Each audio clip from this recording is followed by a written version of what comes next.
حسبنا الله ونعم الوكيل نعم المولى ونعم النصير لا حول ولا قوة إلا بالله العلي العظيم أعوذ بالله السميع العليم من الشيطان اللعين الرجيم بسم الله الرحمن الرحيم الحمد لله الذي هدانا لهذا وما كنا لنهتدي لولا أن هدانا الله لقد جاءت رسل ربنا بالحق الصلاة والسلام على نبيه وصفيه وحبيبه وأمينه وحجته النبي الأمي المكي المدني القرشي الهاشمي الأبطحي أبي القاسم محمد اللهم صل على محمد وعلى آله الذين أذهب الله عنهم الرجس وطهرهم تطهيرا.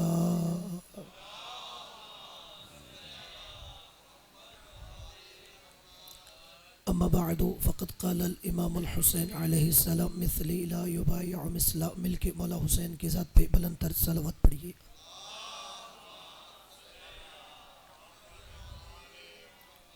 نعرہ تکبیر. تمام حاضرین مل کے اپنی زبانوں کو توحید کے نعرے سے متر کیجیے. نعرہ تکبیر، نعرہ رسالت، یہ نعرہ مسلمان کی پہچان نعرہ ہے. سب مل کے اپنے اسلام کا اعلان کیجیے. نعرہ رسالت، نعرہ حیدری. رسول کی حدیث سے حضرت علی علیہ السلام کی محبت مومن کی نشانی ہوتی ہے. سب مل کے اپنے ایمان کا اعلان کیجیے. نعرہ حیدری. حسینیت. آج 24 محرم الحرام یہ دن امام سجاد علیہ السلام سے مخصوص ہے اور یہ نعرہ حسین ابن علی کی فتح کا اعلان ہے. صرف زبان کی حرکت نہیں، روح کی آواز ہونی چاہیے. مل کے حسینیت، حسینیت، یزیدیت، یزیدیت. خاندان زہرا پہ بلند تر صلوات پڑھیے.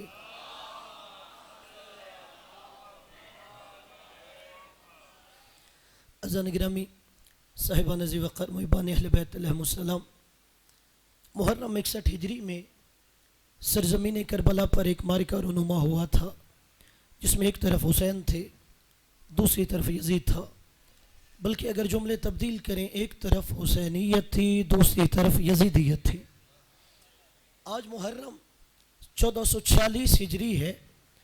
آج واقعہ کربلا کو گزرے ہوئے 1385 سال ہو چکے ہیں. اس واقعہ کربلا کی یاد میں ہر شہر میں، ہر قریہ میں، ہر بستی میں، ہر ملک میں صف عزائے حسین بچھائی جاتی ہے. پہلا جملہ ہدیہ کر رہا ہوں، تمام عزاداروں نے اپنے لوہے دل پہ نقش کرنا ہے کہ محرم 61 ہجری میں معرکہ کربلا ہوا. آج محرم 1446 ہجری ہے. واقعہ کربلا کو گزرے ہوئے 1385 سال ہو چکے ہیں، مگر عزت حسین کی قسم 1385 سالوں میں یزید بار بار آیا، حسین ایک بار آیا. جسے جملہ سمجھ آیا ہو، یزید بار بار آیا، حسین ایک بار آیا. قبلہ آپ کا مذہب، مسلک، فکر، نظریہ کوئی بھی ہو، آپ کو مجھ سے سوال کرنے کا حق ہے کہ وجہ کیا ہے یزید بار بار آتا رہا، حسین ایک بار کیوں آیا؟ اس کی وجہ یہ ہے یزید کی ماں جیسی مائیں بار بار آتی رہی، نہ پھر بطول آئی نہ پھر حسین آیا.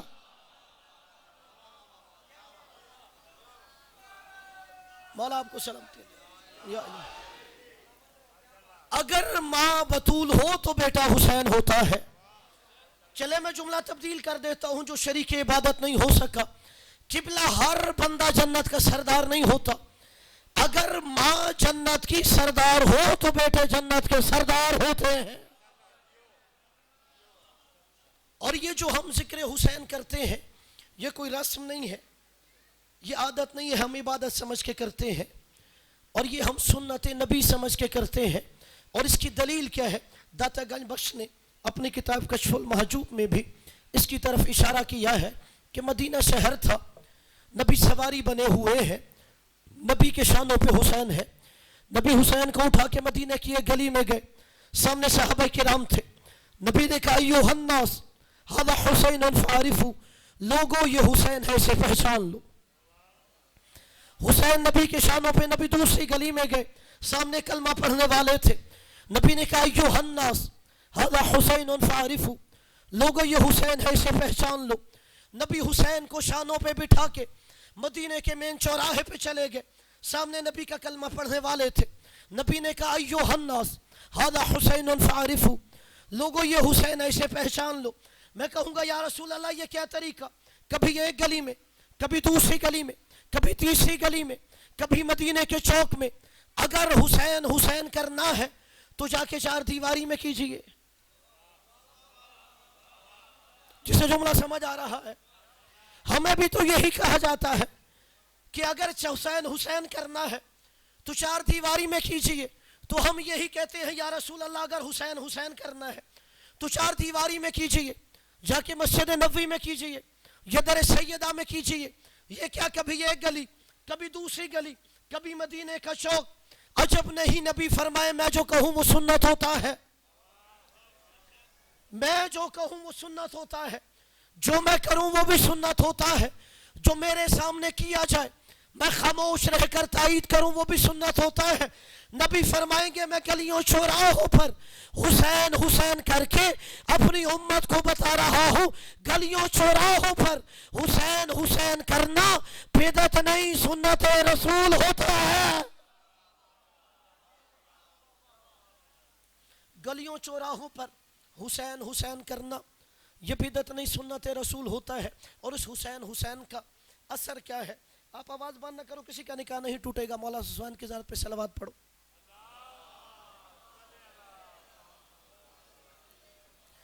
توجہ ہے نا آپ کی؟ آپ پریشان ہو گئے ہیں شاید لوگوں کے نکاح کے لیے۔ قبلہ حسین کے ذکر کا اثر کیا ہے؟ یہ جو آپ گلیوں چوراہوں پر حسین حسین کرتے ہیں، یہ جو بازاروں میں آپ حسین حسین کرتے ہیں، اس حسین حسین کا اثر کیا ہے؟ آپ آج سے 1385 سال پیچھے جائیں، جب یزید برسر اقتدار تھا، اس وقت 99% لوگوں نے اپنا ہاتھ یزید کے ہاتھ میں دے دیا تھا۔ 99% نے یزید کی بیعت کر لی تھی، صرف 1% جن کے سردار حسین ابن علی تھے انہوں نے یزید کی بیعت نہیں کی۔ اور جملہ یہی ہے، مولانا ابوالعلا مودودی صاحب جو جماعت اسلامی کے بانی ہے، ان سے پوچھا گیا جب سارے مسلمان یزید کی بیعت کر رہے تھے تو حسین بیعت کیوں نہیں کر رہے تھے؟ مودودی صاحب نے کہا تیرا سوال غلط ہے، جب حسین بیعت نہیں کر رہا تھا لوگ بیعت کیوں کر رہے تھے؟ جب حسین نے بیعت نہیں کی تو لوگ بیعت کیوں کر رہے تھے؟ 1% نے جن کے سردار حسین ابن علی تھے انہوں نے یزید کی بیعت نہیں کی۔ اب آپ 1385 سال بعد آج کے زمانے میں آ جائیں، آج 99% یزید پہ لعنت کر رہے ہیں۔ آج 99% یزید پہ لعنت کر رہے ہیں۔ قبلہ یہ تبدیلی کیسے آئی؟ پہلے 99% نے اپنا ہاتھ یزید کے ہاتھ میں دیا تھا، آج 99% لعنت کر رہے ہیں۔ یہ سارا صدقہ ہے ذکر حسین کا۔ یہ جو آپ اور میں گلیوں چوراہوں پہ حسین کا ذکر کرتے ہیں یہ اس کا اثر ہے۔ اور وہ جو 1% جن کے دل میں یزید کی محبت ہے ان میں یہ جرت نہیں ہے آپ کے ٹاؤن شپ کے مین چوک میں کھڑے ہو کے وہ یزید زندہ باد کے نعرے لگا دے۔ زیادہ سے زیادہ کیا ہوگا؟ حسین کی مجلس پہ اعتراض کر دے گا، حسین کی گریے پہ اعتراض کر دے گا، حسین کے ماتم پہ اعتراض کر دے گا، حسین کی شبی پہ اعتراض کر دے گا، حسین کے جلوس پہ اعتراض کر دے گا۔ آپ یہ سمجھو گے اسے مجلس سمجھ نہیں آ رہی، ہم اس کی کتابوں سے دکھائیں گے، دیکھ نبی اپنی زندگی میں حسین کی مجلس کر رہے تھے، وہ پھر بھی نہیں مانے گا۔ اچھا آپ سمجھیں گے اسے گریہ سمجھ نہیں آ رہا، ہم صحاح ستہ کے اندر سے نبی کا حسین پہ رونا دکھا دیں گے، وہ پھر بھی نہیں مانے گا۔ آپ سمجھیں گے اسی شبیہ نہیں سمجھ میں آ رہی، ہم ام المومنین حضرت عائشہ کے گھر میں شبیہ دکھا دیں گے، وہ پھر بھی نہیں مانے گا۔ آپ سمجھیں گے کہ شاید اسے ماتم سمجھ میں نہیں آتا، ہم انہی کی کتابوں سے صحابہ اور امہات المومنین کا ماتم بھی دکھا دیں گے۔ قبلہ جو مجلس سننے آیا ہے وہ سار اٹھائے، جس نے بعد میں کھڑا ہو کے ماتم کرنا اس کا میں ذمہ دار نہیں ہوں۔ قبلہ ہم سہیں گے اس کی کتابوں سے دکھا رہے ہیں، مگر وہ نہیں مانے گا۔ اس کا مسئلہ کیا ہے؟ اس کے دل میں یزید ہے، وہ اس لیے حسین کی مجلس پہ اعتراض کرتا ہے۔ حسین کے ماتم پہ اعتراض کرتا ہے، حسین کی شبیہ پہ اعتراض کرتا ہے، حسین کے گریے پہ اعتراض کرتا ہے. ہم سمجھتے ہیں اس سے مجلس سمجھ میں نہیں آتی. نہیں، اس کا مسئلہ یہ ہے اس کے دل میں یزید ہے. قبلہ ہمارے دل میں حسین کی محبت ہے. ہم سب کچھ حسین پہ قربان کرتے ہیں. ہم حسین کی سفیدہ بچھاتے ہیں، حسین کی نیاز دیتے ہیں، حسین کا ماتم کرتے ہیں، حسین کے جلوس نکالتے ہیں، حسین کی شبیہ کا اہتمام کرتے ہیں. قبلہ اگر تیرے دل میں یزید ہے تو میری مجلس پہ اعتراض نہ کر. کون سا ملک ہے جہاں حسین کی سفیدہ نہیں بچھائی جاتی؟ کون سی کرنسی ہے جو حسین کے نام پہ خرچ نہیں ہوتی؟ روپیہ حسین کے نام پہ لگتا ہے، درہم حسین کے نام پہ لگتا ہے، تومان حسین کے نام پہ لگتا ہے، دینار حسین کے نام پہ لگتا ہے.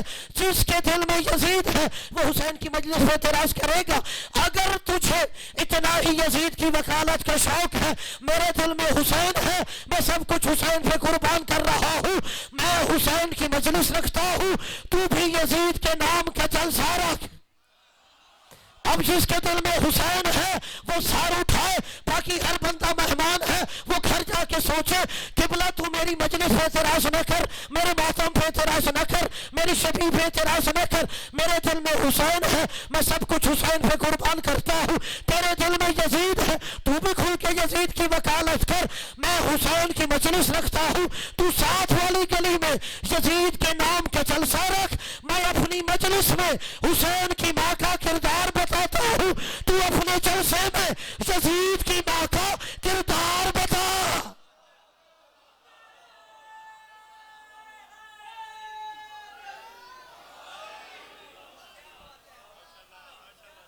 تو کیوں حسین کے ذکر پہ اعتراض کر رہا ہے؟ میرے دل میں حسین ہے، میں تو سب کچھ حسین پہ لٹاتا ہوں. تو حسین کے ذکر پہ اعتراض نہ کر. تیرے دل میں بھی جس کی محبت ہے تو بھی اس کا جلسہ رکھ لے. میں اپنی مجلس میں حسین کی ماں کا کردار بتاتا ہوں، تو اپنے جلسے میں یزید کی ماں کا کردار بتا. اور قبلہ پھر دیکھیے حسین ابن علی کے ذکر کا اثر کیا ہے. بس 5 سے 10 منٹ میں اپنی عبادت تمام کر دوں گا. آپ جب ماتم کرتے ہیں تو کہا جاتا ہے جی یہ انہیں سزا ہے، اس لیے ماتم کرتے ہیں، انہیں سزا ہے. یہ گلیوں چوراہوں پر جو ماتم کر رہے ہیں یہ ان کی سزا ہے. اور مجھے آج تک اپنی سزا کی سمجھ بھی نہیں آئی. اچھا میری یہ سزا ہے، تو تھانے میں درخواست دے کے میری سزا کم کیوں کرواتا ہے؟ جو ماتمی ہے وہ ہاتھ اٹھائے جسے جملہ سمجھ آیا ہو. میری یہ سزا ہے اس لیے میں ماتم کرتا ہوں، تو تھانے میں درخواست دے کے میری سزا کم کیوں کرواتا ہے؟ تجھے تو درخواست دینی چاہیے انہیں پورے شہر میں لمبے لمبے روٹ دو تاکہ انہیں زیادہ دیر سزا ملتی رہے.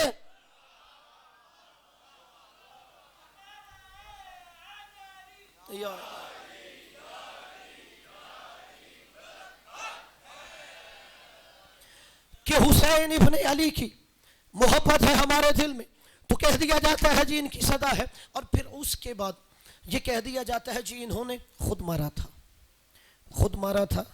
اب خود ہی روتے ہیں. یہ جب میرے بچے سکول کالج یونیورسٹی دفتروں میں جاتے ہیں یہی عاشورہ کے بعد سوال کا جواب کہ جی خود مارا ہے خود پیٹتے ہیں، خود مارا ہے خود روتے ہیں. اچھا 1400 سال سے کیا نبی کے بیٹے کا قاتل نہیں ملا؟ ایک بندہ کہتا ہے جی فلاں قاتل ہے، دوسرا کہتا ہے فلاں قاتل ہے، تیسرا کہتا ہے فلاں قاتل ہے. ایسے علاقوں میں بھی ہم مجلس پڑھنے جاتے ہیں جہاں لوگ بڑے فخر سے کہتے ہیں کہ بلا اگر ہمارے علاقے میں قتل ہو جائے ہم FIR نہیں ہونے دیتے، ہم خود 3 دن میں قاتل تلاش کر لیتے ہیں. میں اس وقت سوچتا ہوں جہاں کے لوگ اتنے ذہین ہیں 3 دن میں قاتل تلاش کر لیتے ہیں، انہیں 1400 سال سے اپنے نبی کے بیٹے کا قاتل نہیں ملا. اللہ جانے کسے جملہ سمجھ آیا ہے. آخر میں یہی کہہ دیا جاتا ہے نہیں تم نے خود مارا تھا، اب خود ہی پیٹتے ہو.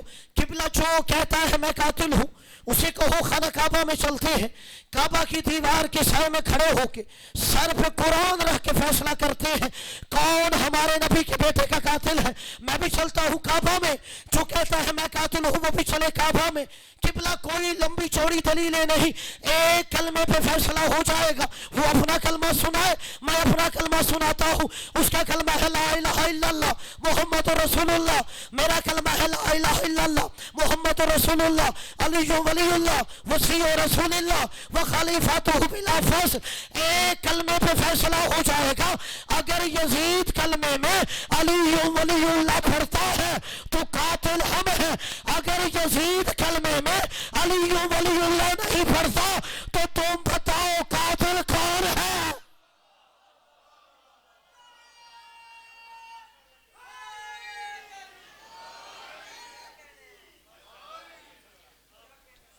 قبلہ ایک کلمے پہ فیصلہ ہو سکتا ہے حسین کا قاتل کون ہے.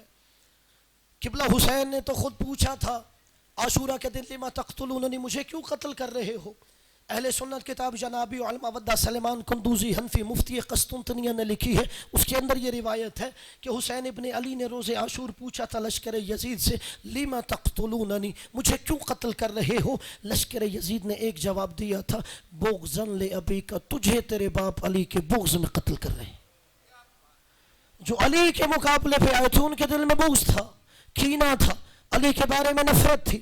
اور پھر کہہ دیا جاتا ہے اچھا نہیں یہ دو شہزادوں کی نعوذ باللہ جنگ ہے کہ نعوذ باللہ حسین بھی شہزادہ اور نعوذ باللہ یزید بھی شہزادہ. جو یہ کہتا ہے یہ دو شہزادوں کی جنگ ہے انہیں صرف ہم اتنا جواب دیتے ہیں کہ لعین اعظم بھڑکنا اتنا کہ بانٹ لیتے ہیں بخت اپنا. جس کا یہ عقیدہ ہے کہ نعوذ باللہ یزید بھی شہزادہ اور حسین بھی شہزادہ کہ لعین اعظم بھڑکنا اتنا کہ بانٹ لیتے ہیں بخت اپنا. بنو امیہ کی نسل تیری. قبلہ یہ جو ہاتھ اٹھ رہا ہے یہ میری تائید میں نہیں یہ امام حسین کو خراج دینے کے لیے اٹھتا ہے.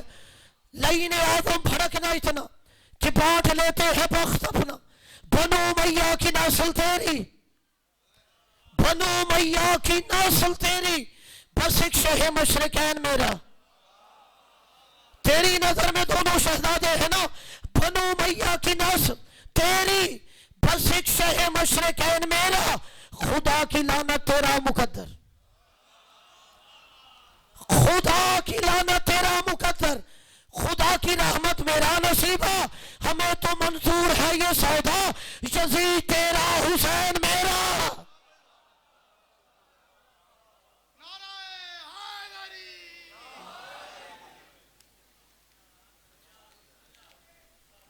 ہمیں تو منظور ہے یہ سودا.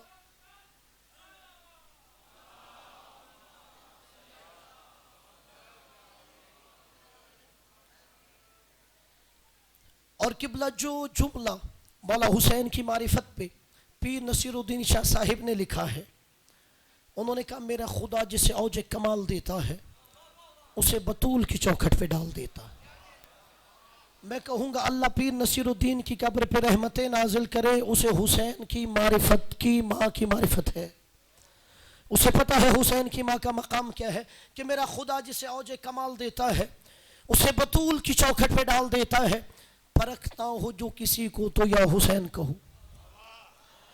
آپ نے تو ابھی تک مولا علی کو صرف معیار رکھا ہے.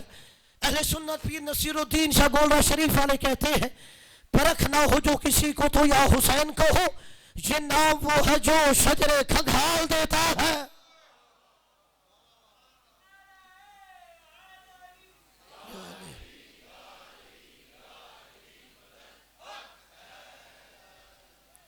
پرکھنا ہو جو کسی کو تو یا حسین کہو.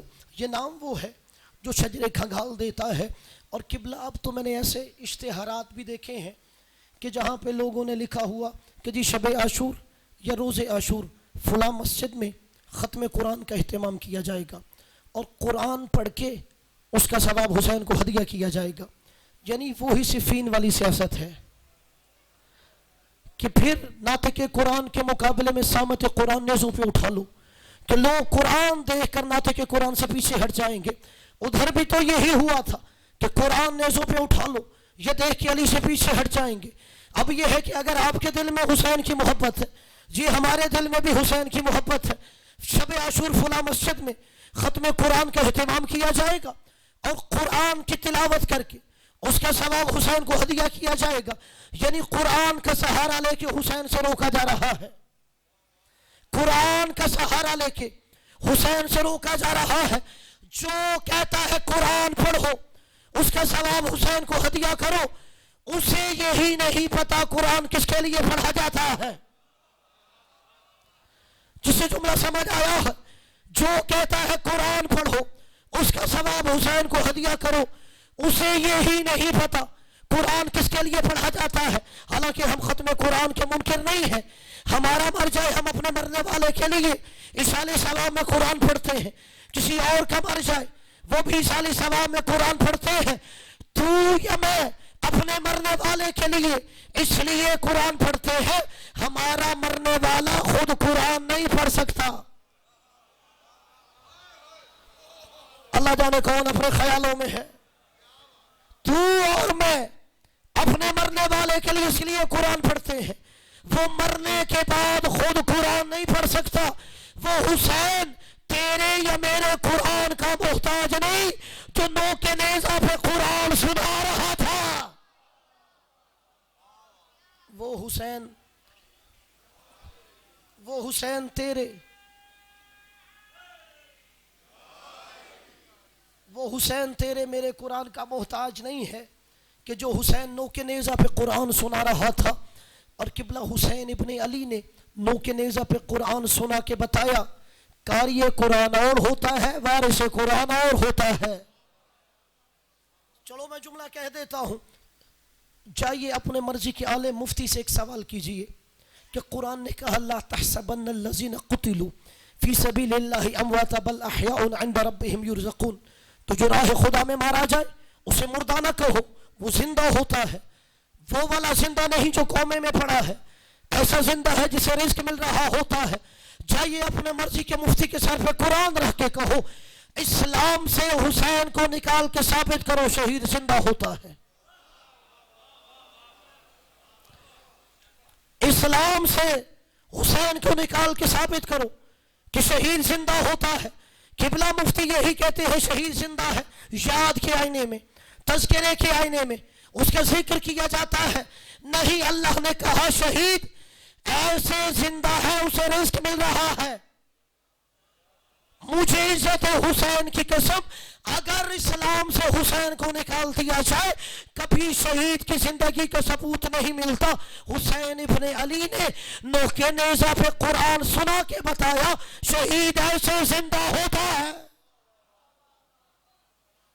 شہید ایسے زندہ ہے. اور یہی وجہ ہے چونکہ مولا حسین نے شہید کی زندگی کا ثبوت دیا ہے اس لیے مولا حسین کو صرف شہید نہیں کہا گیا، یہ شریک شہداء نہیں کہا گیا، انہیں سید الشہداء کہا گیا. شہداء کے سید و سردار ہیں چونکہ حسین نے شہید کی زندگی کا ثبوت دیا. اور بس اوقات میرے دوست کہتے ہیں حسین کیسے سید الشہداء ہو گئے؟ ان سے پہلے بھی تو انبیاء گزرے ہیں جنہیں آروں سے چیرا گیا، کتنے انبیاء کو قتل کیا گیا. حسین تو سب سے آخر میں آئے ہیں، ان سے پہلے کتنے شہید ہیں، یہ آخر میں آ کے کیسے سید الشہداء ہو گئے؟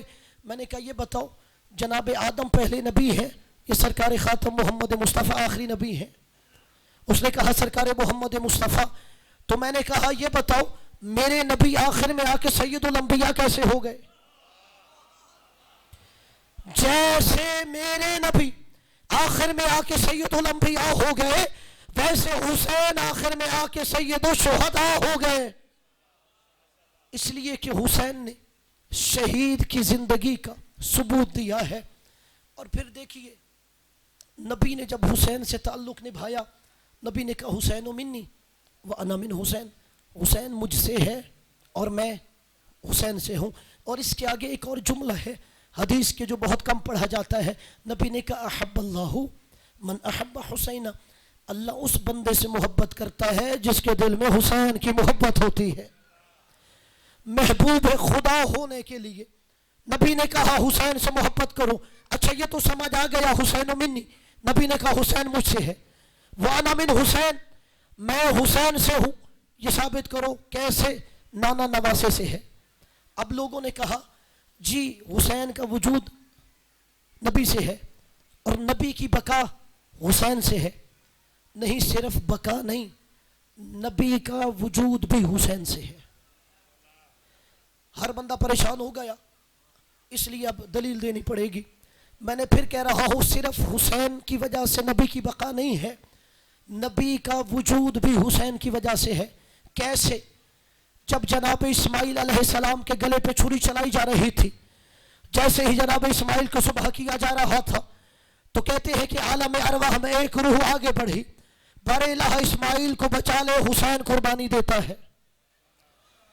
قرآن ہے، جائیے سورہ صافات پڑھیے، اللہ نے کہا وَفَدَيْنَاهُ بِذِبْحٍ عَظِيمٍ، ہم نے اسماعیل کو بچا لیا۔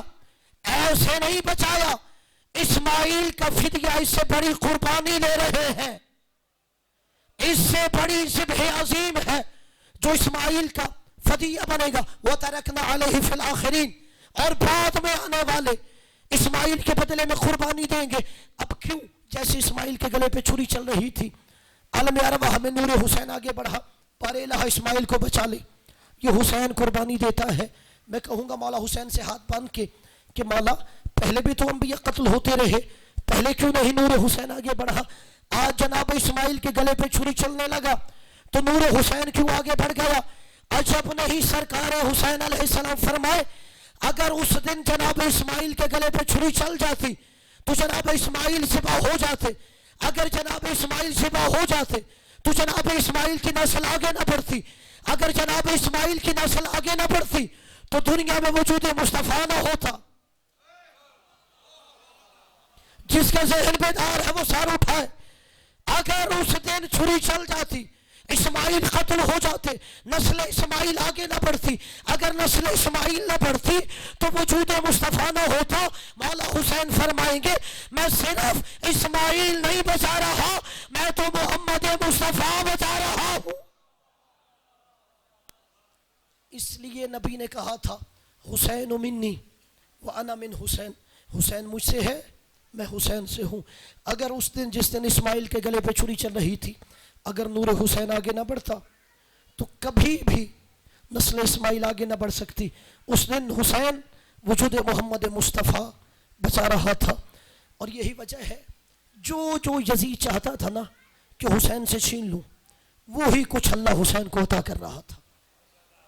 یزید نے کیا کہا کہ حسین کا گھر تباہ کر دوں، اللہ نے کہا حسین میں تجھ سے وعدہ کرتا ہوں قیامت تک 2 گھر آباد ہیں، یا میرا گھر آباد ہے یا تیرا گھر آباد ہے، یا میری مسجد آباد ہے یا تیرا امام بارگاہ آباد ہے۔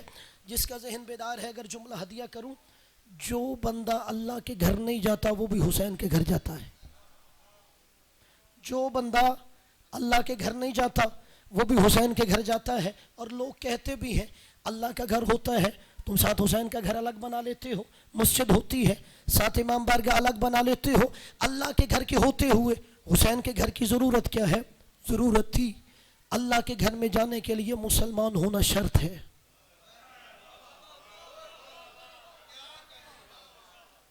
بچوں کے لیے جملہ کہہ رہا ہوں، ادھر مسجد ہے، یہ حسین کا گھر ہے، ادھر اللہ کا گھر ہے، یہاں یہ حسین کا گھر ہے۔ آپ ہندو کو اللہ کے گھر نہیں لے جا سکتے، اسے یہاں لا سکتے ہو، عیسائی کو وہاں نہیں لے جا سکتے، یہاں لا سکتے ہو، سکھ کو وہاں نہیں لے جا سکتے، یہاں لا سکتے ہو۔ قبلہ اللہ کے گھر میں جانے کے لیے مسلمان ہونا ضروری ہے۔ ہم نے اللہ کے گھر کے ساتھ حسین کا گھر بنایا اور لوگوں کو اسلام کی طرف بلایا کہ لوگوں اللہ کے گھر میں جانے کے لیے مسلمان ہونا ضروری ہے، حسین کے گھر میں آنے کے لیے انسان ہونا ضروری ہے۔ جہاں ہر انسان آ سکتا ہے، اور قبلہ جو اللہ کے گھر میں نے کہا نہیں گیا وہ بھی حسین کے گھر جاتا ہے۔ جوش ملیح آبادی اردو ادب کا ایک بہت بڑا نام ہے، وہ مسلمانوں کے گھر پیدا ہوئے، مگر ایک دور آیا جب جوش ملیح آبادی ملحد ہو گئے، کیمونسٹ ہو گئے، دہریہ ہو گئے، ایتھیسٹ ہو گئے کہ میں کوئی خدا کو نہیں مانتا۔ لوگوں نے دیکھا وہ اللہ کے گھر نہیں جاتے جوش ملیح آبادی، اور کچھ عرصے بعد پھر اللہ کے گھر آنے لگے۔ لوگوں نے کہا جوش ملیح آبادی تو اللہ کے گھر آتا ہی نہیں تھا، تو کہتا تھا اللہ ہے ہی نہیں، اب دوبارہ اللہ کے گھر کیوں آتا ہے؟ جوش ملیح آبادی نے کہا جب اللہ کے گھر نہیں آتا تھا تب بھی حسین کے گھر جاتا تھا، جب میں اللہ کے گھر نہیں آتا تھا تب بھی حسین کے گھر میں جاتا تھا، اور کہا یہ جو دوبارہ اللہ کے گھر آیا ہوں یہ بھی میں نے حسین نے بتایا ہے، یہ جو دوبارہ آ رہا ہوں نا اللہ کے گھر یہ بھی میں نے حسین کے گھر سے سیکھا ہے۔ کہ میں تو وجود خدا کا منکر ہو گیا تھا، مگر جب حسین کے گھر گیا وہاں میں نے دیکھا کہ حسین 72 قربانیاں دینے کے بعد بھی سر سجدے میں رکھ رہا تھا، تو مجھے یقین ہو گیا کوئی اللہ ہے اور یہ وہی ہے جسے حسین جھک رہا ہے۔ مجھے حسین نے دوبارہ اللہ کا گھر دکھایا ہے، اور یہی وجہ ہے میرے عزیز و دوستو بزرگو، جو یزید چاہتا تھا چھین لے، وہی خدا عطا کر رہا تھا۔ یزید نے پہلے کیا کہا؟ حسین کا گھر تباہ کرو۔ اللہ نے کہا قیامت تک 2 گھر آباد ہیں، یا میرا گھر یا تیرا گھر۔ پھر یزید نے کہا حسین کی نسل ختم کر دو۔ اللہ نے کہا حسین میں تجھ سے وعدہ کر رہا ہوں، اتنے یزید کے نام پہ جینے کو تیار نہیں جتنے حسین کے نام پہ مرنے کو تیار ہیں۔ یزید نے کہا حسین پہ پانی بند کر دو۔ اب اللہ نے کہا حسین میں تجھ سے وعدہ کر رہا ہوں قیامت تک سبیل کسی نبی کے نام کی بھی نہیں لگے گی، قیامت تک پانی کسی امام کے نام پہ نہیں پلایا جائے گا، جب بھی پانی پلایا جائے گا نام حسین پہ پلایا جائے گا، کہ جو یزید چاہتا ہے چھین لو۔ اللہ نے کہا میں وہی سب کچھ حسین کو عطا کر دوں گا۔ اور یہی وجہ ہے اب ساری دنیا میں جہاں بھی چلے جائیں وہاں امیر کھلا رہا ہوتا ہے، غریب کھا رہا ہوتا ہے، واحد حسین کی نگری کربلا وہ ہے جہاں پہ غریب کھلا رہا ہوتا ہے، امیر کھا رہا ہوتا ہے، اس لیے کہ حسین ایسا کریم ہے۔ اور جب اپنے دلوں میں حسین کی محبت محسوس کرتے ہو تو سجدہ شکر ادا کرو۔ حسین کے دروازے پہ ہندو بھی آتا ہے، سکھ بھی آتا ہے، عیسائی بھی آتا ہے، شاید کوئی یہ نہ کہے آپ کا خطیب شاید مولا حسین سے عقیدت میں جملہ کہہ گیا ہے۔ میرے برادران اسلام چاہیے خود گوگل میں سرچ کر لیجئے، گزشتہ سال چہلم کے موقع پر کربلا میں مہاتما گاندھی کا پوتا ہندو بھی کربلا میں تھا، نیلسن مینڈیلا کا عیسائی پوتا بھی کربلا میں تھا۔ چہلم کے موقع پر کربلا میں کانفرنس ہوتی ہے، اس میں مہاتما گاندھی کا پوتا بھی تھا، نیلسن مینڈیلا کا پوتا بھی تھا۔ مہاتما گاندھی کا پوتا ہندو ہے، نیلسن مینڈیلا کا پوتا عیسائی ہے۔ جب مسلمان صحافیوں نے دیکھا کہ نیلسن مینڈیلا کا پوتا کربلا میں ہے تو انہوں نے اس سے ایک سوال کیا، تو عیسائی ہو کے کربلا میں کیا کر رہا ہے؟ تو عیسائی ہو کے کربلا میں کیا کر رہا ہے؟ اس نے کہا میں اس لیے کربلا میں آیا ہوں، ساری دنیا جانتی ہے کہ میرے دادا نیلسن مینڈیلا نے افریقہ میں دنیا کو انقلاب کا درس دیا ہے، اور میں اس لیے کربلا آیا ہوں کہ دنیا والوں کو سمجھ آ جائے اگر انقلاب کا درس لینا ہو تو کربلا آنا پڑتا ہے۔ کربلا کا درس، انقلاب کا درس کربلا سے ملتا ہے۔ یہاں سے عیسائی بھی انقلاب کا درس لے کے جاتا ہے، ہندو بھی لے کے جاتا ہے، اس لیے کہ حسین کا گھر وسیع ہے، وہاں کسی کے لیے مذہب مسلک کی قید نہیں ہوتی۔ اور میرے عزیز و دوستو بزرگوں، حسین ابن علی نے دین بچانے کے لیے اپنا کچھ بھی نہیں بچایا تھا۔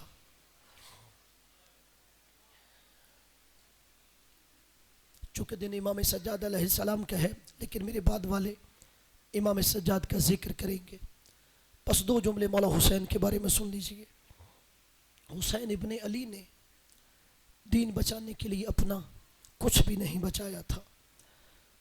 جب مولا حسین کے ہاتھوں پہ علی اصغر ذبح ہو گیا اور مولا حسین واپس آئے اور جناب زینب سے کہا زینب میرا آخری سلام لو اور میں چاہتا ہوں کہ امامت کی امانت سجاد کے حوالے کر دوں۔ جناب زینب سلام اللہ علیہ مولا حسین کے ساتھ امام سجاد علیہ السلام کے خیمے کی جانب بڑھی۔ یہ اللہ کی مشیت تھی، صبح سے امام سجاد پہ غشی کا عالم تھا۔ جناب زینب نے آگے بڑھ کے ہلایا، سجاد بیٹا اٹھ، بابا ملنے آیا ہے۔ جو جوان ہے، سوچو 22 سال کا جوان بیٹا ہو، 57 سال کا بوڑھا باپ ہو، جیسے ہی جوان بیٹے نے سر اٹھایا، سر سے لے کے پاؤں تک بابا زخموں سے چور ہے۔ پہلا جملہ امام سجاد نے کہا یا ابتاہ این این عمی العباس، بابا میرا چچا عباس کہاں چلا گیا ہے؟ بڑا ناز تھا سیدوں کو عباس پہ۔ مولا حسین نے فرمایا قد قتل، تیرا چچا عباس مارا گیا ہے۔ دوسرا جملہ کہا یا ابتہ این این علی الاکبر، بابا میرا علی اکبر کہا گیا؟ عزادارو اب مولا نے یہ نہیں کہا علی اکبر قتل ہو گیا، جوان بھائی کی موت کی اطلاع دینا بڑا مشکل ہوتا ہے۔ اب مولا حسین نے کہا سجاد یا مردوں میں تو رہ گیا ہے یا تیرا بابا رہ گیا؟ اب مولا سجاد نے ایک ایک بی بی کی آغوش دیکھی، جناب زینب کی آغوش خالی، جناب لیلہ کی آغوش خالی، جناب رباب کی آغوش خالی۔ اب مولا سجاد نے سر اٹھایا، جناب علی اصغر کا جھولا دیکھا، علی اصغر کا جھولا خالی نظر آیا، فرمایا یا ابتہ این این علی الاصغر، بابا میرا علی اصغر کہاں چلا گیا؟ فرمایا قد قتل، مارا گیا ہے۔ اب میرے مولا سجاد نے کہا بابا کیا لشکر یزید خیموں تک آ گیا؟ اللہ جانے کسی غربت کا جملہ سمجھ آیا؟ کہا بابا کیا لشکر یزید خیموں تک آ گیا ہے؟ کہا نہیں سجاد، میں تو علی اصغر کو ہاتھوں پہ اٹھا کے لے گیا تھا اور ایک کان سے دوسرے کان تک ذبح ہو گیا ہے، میں ہاتھ باندھ کے اپنے چوتھے امام سے کہوں گا مولا ابھی سوچ رہے ہو کہ لشکر یزید خیموں تک تو نہیں آ گیا، میرا امام برداشت نہیں کر رہا، مولا تھوڑا صبر کرو، ابھی شام غریبہ آئے گی، خیمے چاروں طرف سے جلائے جائیں گے، علی کی بیٹی کے سر سے ردا اتاری جائے گی، زینب پہلا مسئلہ پوچھے گی سجاد بتا میں خیموں میں جل کے مر جاؤں یا ننگے سر باہر نکل جاؤں؟ عزاداروں میرا مولا کہے گا پھوپھی اماں چہرے کا پردہ بالوں سے بناؤ، خاک کربلا اٹھائی پھوپھی کے سر میں ڈالی، کہ بابا ننگے سر باہر نکل جاؤ، اجرکم علی الزہرا۔ عزاداروں اب میرے مولا سجاد نے کہا پھوپھی اماں مجھے ایک عصا لا دو، مجھے ایک تلوار لا دو۔ کہا کیا کرے گا سجاد؟ کہا دیکھو میرا بابا تنہا رہ گیا ہے، میں اتنا کمزور ہوں کہ کھڑے بھی نہیں ہو سکتا، اس لیے ایک عصا مانگ رہا ہوں، اور دیکھو زہرا کا بیٹا مدد مانگ رہا ہے، میں مدد کرنا چاہتا ہوں۔ عزاداروں مولا حسین نے فرمایا ہوگا سجاد تو نے چھوٹا جہاد نہیں کرنا، تو نے بڑا جہاد کرنا ہے، میرا امام جانتا ہے، مگر دنیا کو سمجھانے کے لیے کہا ہوگا بابا چھوٹا جہاد کیا ہے، بڑا جہاد کیا ہے؟ کہا سجاد اکبر جیسا جوان بیٹا ہو، سینے میں برچھی لگے، بوڑھا باپ سینے سے برچھی نکالے، یہ چھوٹا جہاد ہوتا ہے۔ قاسم جیسا بھتیجا ہو، اس کا لاشا ٹکڑوں میں پھٹ جائے، اس کا چچا لاشا اٹھائے، یہ چھوٹا جہاد ہوتا ہے۔ عباس جیسا کڑیل جوان بھائی ہو، بوڑھا بھائی اس کے کٹے بازو اٹھائے، چھوٹا جہاد ہوتا ہے۔ 6 ماہ کا بیٹا باپ کے ہاتھوں پہ ذبح ہو جائے، یہ چھوٹا جہاد ہوتا ہے۔ بابا پھر بڑا جہاد کیا ہے؟ سجاد زینب ردا ہو، کانوں سے سکینہ کے لہو بہتا ہو، شرابیوں کا مجمع ہو، تجھے ہر بازار میں ذبح ہوگا، تجھے ہر موڑ پہ قتل ہوگا۔ اجرکم علی الزہرا، مولا آپ کی آہوں پہ رحم کرے۔ رونا نہ ہے، رونے کی شکل بنانا بھی عبادت ہے، رونے کی شکل بھی نہ بنائی جائے، سر جھکا کے گناہوں کی معافی مانگو، گناہوں کی وجہ سے دل سخت ہو جاتا ہے، اس لیے زہرا کے گھرانے میں رویا نہیں جاتا، عزاداروں میں مصائب میں بخل نہیں کرتا، اس لیے کہ کل قیامت کے دن کوئی خاتون جنت سے یہ شکوہ نہ کرے کہ میں تو رونا چاہتا تھا مگر مجھے تو موقع ہی نہیں ملا، میں زہرا کے بیٹوں کی غربت پہ رو نہیں سکا۔ عزاداروں 11 محرم آیا، علی کی بیٹیوں کے ہاتھوں میں رسیاں باندھ دی گئی۔ عزاداروں میرا پڑھ لینا بڑا آسان ہے، جب 11 محرم کو علی کی بیٹی کے ہاتھوں میں رسیاں باندھی گئی تو کہا سجاد میں نے کل روز عاشور کے بعد اپنا حسین نہیں دیکھا، میں آخری دفعہ حسین دیکھنا چاہتی ہوں۔ عزاداروں میری آقا زادی جیسے ہی آئی نا مقتل میں، آقا جواد ذہنی تہرانی مقتل کی کتاب میں لکھتے ہیں کہ میرے بابا کا لاشا 9 حصوں میں بٹا ہوا تھا۔ اللہ تو نے کسے غربت سمجھ آئی ہے، زہرا کے بیٹے کا لاشا جب بہن بھائی کے لاشے پہ آئی 9 حصوں میں بٹا ہوا تھا، چلو میں آسان کر دیتا ہوں، زہرا کے لال کا لاشا 9 حصوں میں کیسے بٹا؟ جب روز عاشور حسین کا لاشا 9 کے نیزہ پہ بلند ہوا، سر 9 کے نیزہ پہ بلند ہونا تھا۔ عمر ابن سعد کہتا ہے او لشکر والو، جب ہم انتقام کی آخری حدوں تک جاتے ہیں تو لاشا پامال کر دیتے ہیں، سارے لاشیں رکھو انہیں پامال کیا جائے۔ عزادار و حر کا قبیلہ آگے بڑھا، حر کا لاشا اٹھا لیا، قبیلہ بنی اسد آگے بڑھا، حبیب کا لاشا پامال نہیں ہوگا۔ مسلم کا قبیلہ بڑھا، مسلم کا لاشا اٹھا لیا، آخر میں ایک لاشا رہ گیا، زہرا کا لال، غریب کربلا۔ زینب روتی ہوئی آئی کہ دادا ہر ایک کا وارث آ گیا، تیرا حسین تنہا۔ اجرکم علی الزہرا، جس کی حیا نکلی ہے نبی کی بیٹی اسے کسی غم میں نہ رلائے۔ عزادارو جو دعائیں لائے ہو حسین کے صدقے میں مستجاب ہو۔ عزادارو آنسو کا تعلق احساس سے ہوتا ہے، جسے ان کی غربت کا احساس ہو جائے اس کی آنکھیں ساون کی طرح برستی ہیں۔ عزادارو اب بہن آئی ہے بھائی کے لاشے پر، امام کہتے ہیں بابا کے لاشے پہ اتنے پتھر برسائے گئے، بابا کا لاشا پتھروں کے نیچے دب گیا۔ عزادارو پتھروں کو ہٹانے کے لیے ہاتھوں کا سہارا لیا جاتا ہے۔ زہرا کی بیٹی کے ہاتھ پسے گردن بندھے ہوئے ہیں، زینب جھکی، جھکتے جھکتے اتنا جھک گئی اپنی کوہنیاں پتھروں کے قریب کی، کوہنیوں سے پتھروں کو ہٹایا، سامنے حسین ٹکڑوں میں بٹا نظر آیا کہ انت اخل حسین، تو زہرا کا بیٹا حسین۔ اجرکم علی الزہرا کہ تو زہرا کا بیٹا حسین ہے۔ اب 3 باتیں حسین سے کی۔ پہلا جملہ کہا حسین این راسکا، تیرا سر کہاں ہے؟ اجرکم علی الزہرا۔ دوسرا جملہ کہا این لباسکا، حسین تیرا لباس کس نے لوٹا؟ جو سید ہے مجھے معاف کر دینا، جملہ سخت ہے۔ تیسرا جملہ کہا حسین این خاتموں کا، تیری انگوٹھی کے ساتھ چوتھی انگلی کون لے گیا ہے؟ کٹے لاشے سے آواز آئی زینب تو نے 3 سوال کیے، مجھے ایک سوال کا جواب دے۔ این